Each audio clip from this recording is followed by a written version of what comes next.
Hello everyone, my name is C. Ankit Agarwal and you are watching me on your YouTube channel TechC। आज जिस topic को मैं discuss करने जा रहा हूँ वो हम सभी की लाइफ को कभी ना कभी अफेक्ट जरूर करेगा। हम सभी ने कभी ना कभी एक घर जरूर खरीदा होगा या फ्यूचर में खरीदने का सपना देख रहे होंगे, और क्योंकि हमारे पास एक नंबर की कैपिटल नहीं होती या इनकम कम होने के कारण बैंक से हाउसिंग लोन हमें लेना पड़ता है। And when we apply for that housing loan, the bank executive shower on us the various tax benefit under section 80C, 80EE or 24 subclause B etc which will make our loan cheaper। मगर from 1st April 2023 there is an income tax amendment और जिसके बाद future में ये benefits हमें मिलेंगे या नहीं, और मिलेंगे तो क्या हमें इससे प्रॉफिट होगा या नुकसान। अगर आप अपने सारे डाउट्स क्लियर करना चाहते हैं तो मेरे वीडियो को अंत तक जरूर देखें और हाँ, सब्सक्राइब और बेल आइकन दबाना ना भूलें।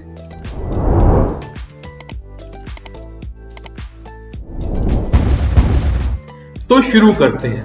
Before talking about the amendment, let us first discuss the present tax benefit, that is a deduction of 1.5 lakh under section 80C on principal payment or any stamp duty paid, but the property cannot be sold up to 5 years from the date of purchase। Another important deduction is of rupees 2 lakh on interest payment on self-occupied property under section 24 subclause B under the head income from house property। और तो और one can set off loss of other head of income from house property up to maximum of 2 lakh। In the same way, अगर आपकी let out property है तो there is no upper limit for claiming interest, मगर loss can be set off up to 2 lakh only। इसी तरह अगर आपकी under construction property है तो interest will be allowed in 5 equal installment from the date of completion of construction। However, the maximum limit will remain 2 lakh only। बाकी government small houses को promote करने के लिए एडिशनल डिडक्शंस लाती रहती है in the form of 80EE और 80EA etcetera etcetera with the conditions attached. ये तो हो गई अभी तक की बातें, but what about financial year 23-24 यानी कि after 1st April 2023।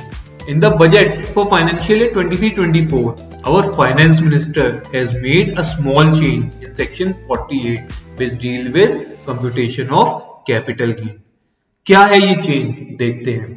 That is, a provision was inserted after clause 2 of the section 48 so as to provide that the cost of acquisition or the cost of improvement shall not include the amount of interest claimed under section 24 और chapter 6 से। इसका क्या मतलब हुआ?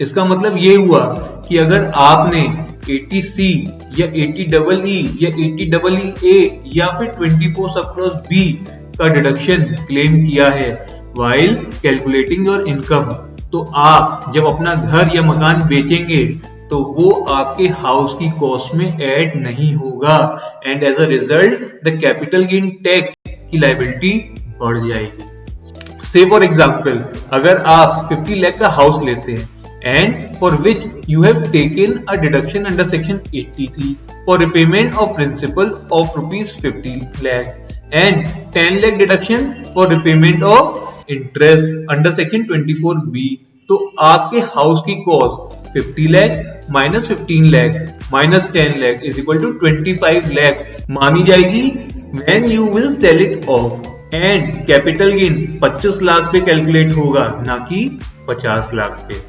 अच्छी बात यह है कि ये प्रोविजन प्रोस्पेक्टिवली है ना कि रेट्रोस्पेक्टिवली, यानी कि पुराने लोन्स पे अप्लाई नहीं होगा। गवर्नमेंट का कहना है कि ये स्टेप उठाया गया है for prevention of double deduction claim, मगर मेरे हिसाब से दाल में कुछ काला है। क्या मतलब ये under section 115 BAC that is the new regime, जब आप अपनी टोटल इनकम कैलकुलेट करते हैं तो आपको किसी भी डिडक्शन का बेनिफिट नहीं मिलता विच इंक्लूड 80C या interest on house loan under section 24 subclause B। मगर आप जब ओल्ड रेजिम में रहते हैं तो आपको इनका बेनिफिट मिलता है, यानी चाहे इधर डिडक्शन ले लो या उधर। अब तो आप समझ ही गए होंगे। क्या अभी भी नहीं समझे? भाई लोगों, न्यू रिजीम वालों को ये एक एडिशनल बेनिफिट दिया गया है ताकि ओल्ड रिजीम का मुंह छोड़ 115 BAC में आप एनरोल हो जाएं। You can call it a silent benefit जिसका इफेक्ट लॉन्ग टर्म में दिखेगा और कोई भी हाउसिंग लोन कंपनी आपको नहीं बताएगा। So in the end I would say अगर आप न्यू रिजीम में जाते हैं तब तो अमेंडमेंट आपके फेवर में है, और अगर आप ओल्ड रिजीम में रहते हैं तो you need to think twice. और हाँ, एक बात और, this amendment is prospective and not retrospective as nothing is given in section 48। तो आप क्या सोचते हैं इस वीडियो के बारे में? मुझे कमेंट करके जरूर बताएं। वीडियो अच्छी लगी हो तो लाइक करके मुझे एनकरेज करिए, और हाँ, सब्सक्राइब और बेल आइकन दबाना ना भूलिएगा।